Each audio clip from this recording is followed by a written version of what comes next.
خرج الإعلامي الشهير التونسي زبير في قنوات أبو ظبي الرياضية بعد فوز المغرب بتنظيم كأس العالم 2030 في ملف مشترك مع إسبانيا والبرتغال بتصريح رائع، حيث أكد على إعجابه الشديد بالعمل الذي تقوم به المملكة المغربية الشريفة بعد إعلان استضافتها لبطولتين عالميتين في ظرف وجيز وهو أسبوع فقط.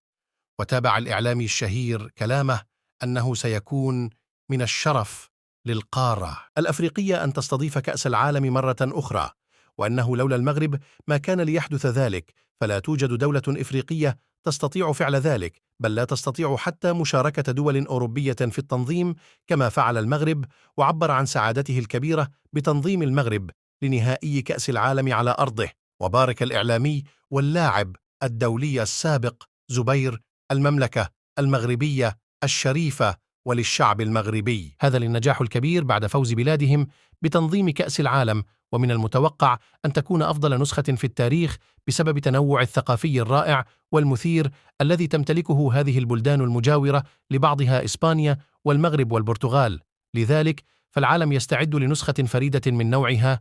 من الممكن أن يقدم المنتخب المغربي نسخة أفضل من قطر بسبب توفره على مواهب شابة ستقوده لسنوات قادمة.